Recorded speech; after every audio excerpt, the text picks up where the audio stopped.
Hello, I'm Rob. And I'm Rob. And as you can tell on screen, it's rugby, isn't it? We've got rugby to talk about. No, we're not talking about rugby. It's not rugby. Yes, it is. Okay. Yes, it is. It is. It's rugby. It's Rugby 18, to be precise. Developed by, is it EKO or EKO? It's spelled EKO. I think it's EKO Software. And published by Big Ben Interactive. And it promises to be a great simulation of the beautiful game to some, or the violent game to others.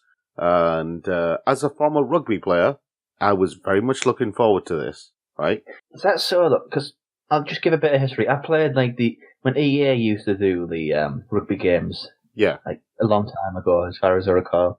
It never really worked because rugby is a very, very hard game to sort of turn into a high-energy video game thing. It is a very hard game to turn into a high-energy video game. And one of the problems that you've got here, Big Ben this isn't Big Ben's first attempt at doing a rugby game. They tried with Rugby 15 and Rugby World Cup 2015. Mm-hmm. And those games got utterly crucified, right? Oh dear. Do you remember the cricket game from a couple of years ago that got absolutely slaughtered on its release because it was so bad that the publisher actually pulled it after it? Yeah, I mean, that was a cricket game, yeah. All right. Rugby 18 is Big Ben Interactive's, Big Ben Interactive's third, technically, bite at the cherry.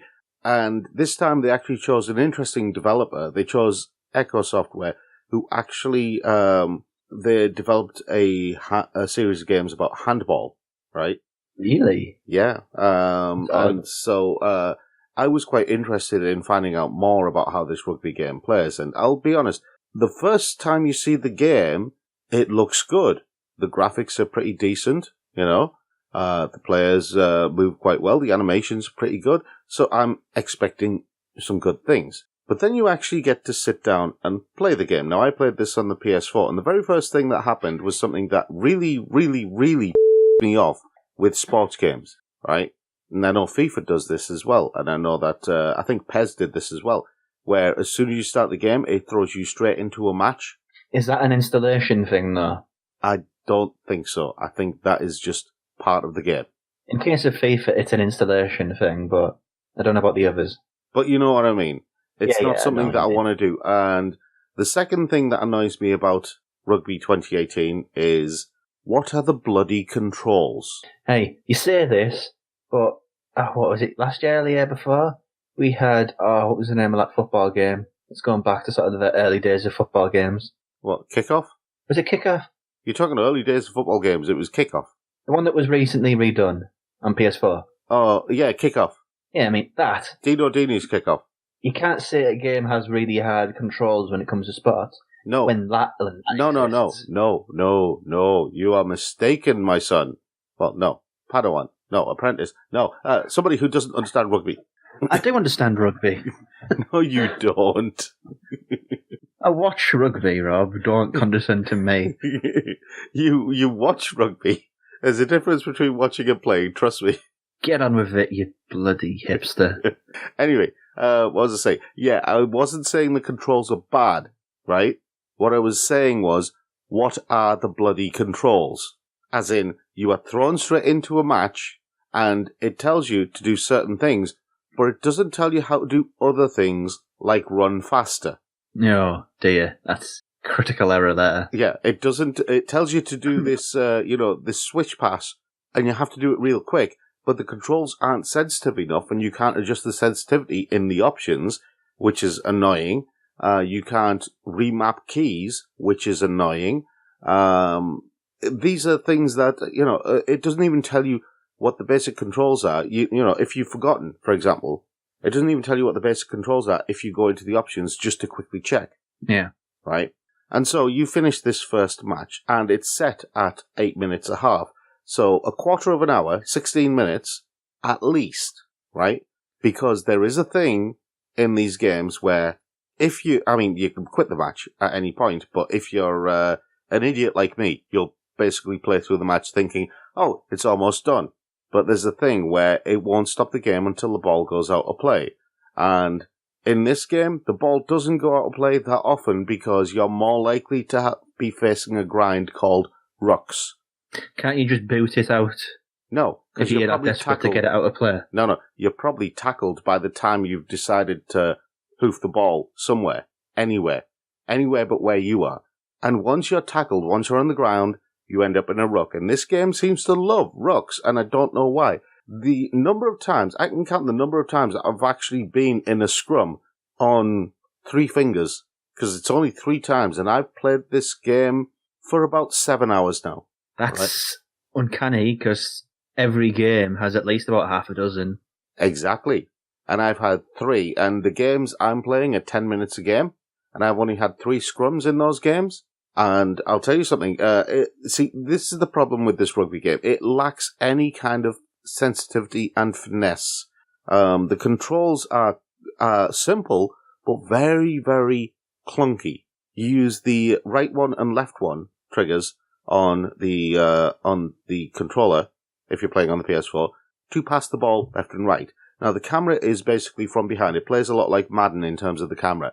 And that's actually a good thing. It's not like some of the old other rugby games that I've seen where they have a side-on camera like they do with the football games. It's actually better that the camera is behind because rugby is played horizontally as well as vertically, you know? Yeah. And so that gives you more scope. You can see where the players are better because in rugby you don't pass the ball forward, you pass the ball back, right? Well, sideways or backwards. Well, sideways or backwards, okay. But here's the thing. Passing the ball becomes a chore because you have to gauge the strength of your passes, right? But it's very easy to misjudge the strength of the pass. And so the ball just goes flying off into the wild blue yonder, opposition player picks it up, and then you have to try and close down that player and tackle them. But you've got all sorts of players around, and you can manually switch to one of the players, or you can rely on the AI to choose a player who's close enough and you tackle them, right? Is this a sim issue? This is a sim issue because the AI is stupid. No, I mean, if it was like an arcade rugby game, these issues wouldn't exist. No, I think but because it's a simulation and it's purporting to be some sort of presentation of reality, these issues exist. I think these issues would exist even if this was an arcade simulation. See, you've got to understand, it's very difficult to make a rugby game. It's not the easiest thing in the world because you're talking about a game where you have lineouts, you have scrums, you have rucks, you have all these things, and the game is stop, start, especially if you're playing Union rather than League. It's a very slow-paced game, yeah. Yeah, and this is the other thing that kind of annoyed me, is that, a lot of this is geared towards Union rather than League, right? And I like both Union and League, but if I had to say which one was the more enjoyable to watch, it would be League. Because League is a lot more fast-paced, a lot more free-flowing. They don't tend to scrum as much. They don't tend to ruck as much. It's a much faster game, right? Which would make the transition to a video game a lot better because it would flow a lot better, a lot like, say, a football game would. Yeah, and League is much more popular as well, so... Well, League is more popular in the north. Union's more popular in the south. I have no idea. It's a north-south divide, isn't it? But anyway, back to Rugby 18. EKO have done their best to try and make a game, and it's hats off to them because ultimately this is a step in the right direction for a rugby game, right? And it very definitely is a step in the right direction. It's just right now the game it's a grind, and unless you are following a team who really like to ruck, and so your enjoyment on an afternoon when you're watching a rugby game is basically watching a team just basically grind their way all the way to the try line to score a try, Yeah, that is very Union, isn't it? Yeah, unless you get lots of enjoyment from that, this probably isn't the game for you. I just want to give it sort of a caveat that might be overlooked by many. Yeah. They take the relationship to the football game. And before a football game sort of cracked the formula, what you had was a lot of games which were just good efforts, but broken in some very key ways. Yeah. And I don't think rugby definitely hasn't had that breakthrough game. No, it's had some that were close. I mean, the old Jordan Loma rugby, for example, wasn't... That's going way back, though. That. Yeah, it wasn't a bad game. Here's the thing, here's the fundamental issue, right? When you're playing a game, you're basically playing it to have fun, and so you want some exhilaration, you want some excitement. right? But when you're playing this game, if you try passing the ball, you'll get tackled pretty much straight away because the AI, as I said, is stupid. Your players don't move in the way that they should move. The opposition players, they're computer controlled, and they don't move in the way that they should be moving, and so you end up with a mess. And every time you get tackled, you end up in a ruck, and you'll get tackled a lot, and you'll tackle a lot, so there's a lot of rucking. And that, when you've reached the end of the half, or the end of the game, right, that becomes a problem, especially when you go to career mode. Now, career mode, you could spend some time developing, designing the greatest team. Start off in a very low division and do the whole thing, work your way up, but you can run out of money real quick, right? So you can play a bunch of games, but then it'll be game over because you run out of money. So you have to try and strike that balance. And when the games can last, you can set the time to be 5 minutes a half, but when the games can last longer than the 10 minutes advertised, right? Yeah, stop-start, isn't it? Well, it's not the stop-start. That's just part of it. It's the fact that the games won't stop until the ball goes out of play. And you could be desperately trying to put the ball out of play and failing every single time. And you might be winning. Here's a question now related to that. Yeah? How do the Madden games, American football games, approach that same issue? Well, the Madden games are very different animals.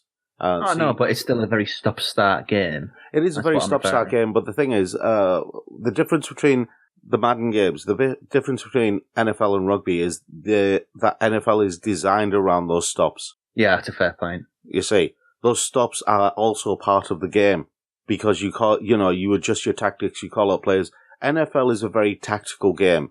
Rugby has tactics, but it's also, it's also about speed and strength and instinct as well. Because if you remember, do you remember the movie The Waterboy? Yes, I do. There was that whole issue with Henry Winkler's character. He basically had this playbook that got stolen off him. And the other coach, he had that playbook, and that's why he was so successful, because he was using these players that no one had ever seen before. That's where the tactics come in. They basically design these things and say, right, if you do this and you do this and you do this, we'll basically punch through here. It's more like strategy for warfare. Yeah. And this is the thing. Rugby doesn't have that kind of level of strategy involved. And that's one of the reasons why the stop-start thing here really kills the game. Like I said, the graphics and the animation, the graphics are much better than I've seen for any rugby game for a long time.